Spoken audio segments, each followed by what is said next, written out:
नमस्ते दोस्तों। आज हम एक ऐसे विषय पर बात करेंगे जो आजकल बहुत से लोगों को परेशान कर रहा है। आप भी सोचते होंगे कि आजकल लोगों के जीवन में शांति क्यों नहीं है, खुशियां क्यों कम होती जा रही हैं और इतनी परेशानियां क्यों घेरे रहती हैं। कभी लगता है जैसे कुछ ठीक नहीं चल रहा, घर में क्लेश है, तबीयत ठीक नहीं रहती या मन उदास रहता है। ऐसा क्यों होता है? क्या कभी आपने सोचा है कि ये सब किसी बड़ी बात का संकेत तो नहीं? आज के इस वीडियो में हम आपको कुछ ऐसे लक्षणों के बारे में बताएंगे जो बताते हैं कि कहीं विष्णु भगवान आपसे रुष्ट तो नहीं है। अब आप सोचेंगे कि भगवान क्यों रुष्ट होंगे और इसका हमारे जीवन पर क्या असर पड़ेगा। देखिए, ये दुनिया उन्हीं की बनाई हुई है और जब वे प्रसन्न नहीं होते तो इसका असर हर तरफ दिखता है। हमारे घर परिवार, हमारी सेहत, हमारे मन, सब पर इसका प्रभाव पड़ता है। तो चलिए बिना देर किए जानते हैं उन लक्षणों के बारे में जो हमें यह समझने में मदद करेंगे कि कहीं कुछ गड़बड़ तो नहीं है। सबसे पहला लक्षण है मुख में सोते समय लार आना।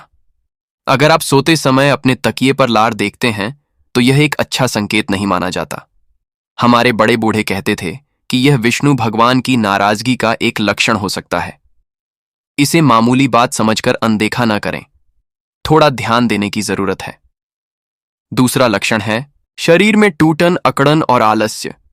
आजकल भागदौड़ भरी जिंदगी में थकान होना आम बात है, लेकिन अगर आपको बिना किसी वजह के हमेशा शरीर में दर्द महसूस हो, अकड़न बनी रहे और हर समय आलस्य घेरे रहे, तो यह भी एक चिंता का विषय है। यह सिर्फ शारीरिक कमजोरी नहीं बल्कि कुछ और भी हो सकता है।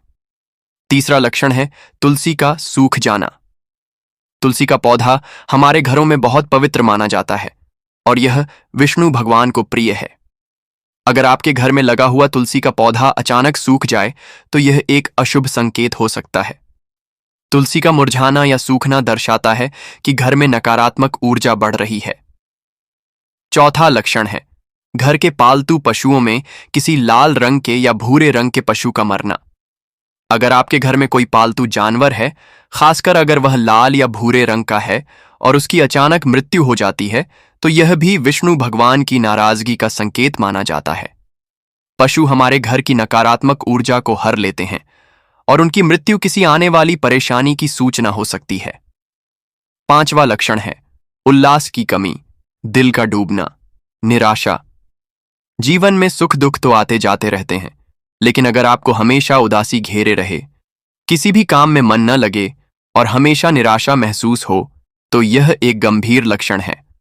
यह सिर्फ डिप्रेशन नहीं हो सकता, बल्कि यह भी संकेत हो सकता है कि कुछ ठीक नहीं है।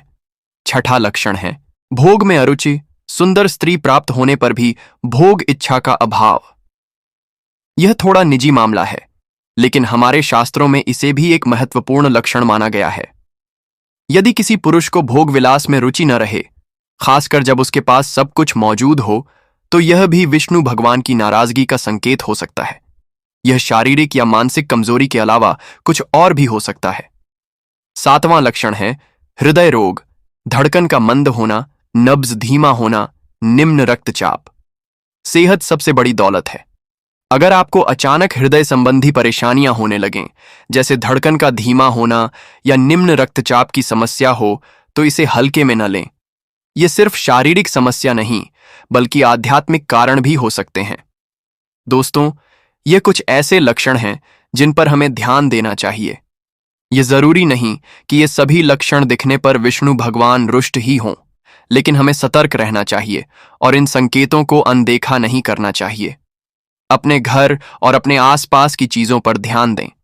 अगर आपको इनमें से कुछ भी महसूस हो तो घबराने की जरूरत नहीं है। अब आप सोच रहे होंगे कि अगर ऐसे लक्षण दिखें तो क्या करना चाहिए, इसका समाधान क्या है? देखिए, हमारे धर्म में हर समस्या का समाधान बताया गया है।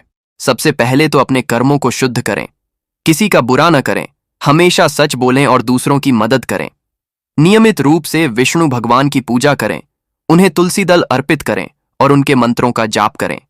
अपने घर में सकारात्मक ऊर्जा बनाए रखने के लिए साफ सफाई का ध्यान रखें और हर दिन सुबह शाम दीपक जलाएं। सबसे जरूरी बात यह है कि हमें भगवान पर विश्वास रखना चाहिए। वे हमेशा अपने भक्तों का ध्यान रखते हैं। अगर हमसे कोई भूल हुई है तो हमें सच्चे मन से उनसे क्षमा मांगनी चाहिए और भविष्य में ऐसी गलतियां न करने का संकल्प लेना चाहिए। दोस्तों, छोटा सा अनुरोध है, वीडियो पसंद आए तो वीडियो को लाइक करें, शेयर करें, राधा रथ यूट्यूब चैनल को सब्सक्राइब करें और कमेंट बॉक्स में जय मां लक्ष्मी, जय श्री हरि हर हर महादेव जरूर लिखें। यह जानकारी आपको सचेत करने और सही दिशा दिखाने के लिए है। इसे अंधविश्वास न समझें, बल्कि एक मार्गदर्शन के रूप में लें। अपने जीवन में सकारात्मक बदलाव लाएं और भगवान की कृपा हमेशा आप पर बनी रहे। धन्यवाद।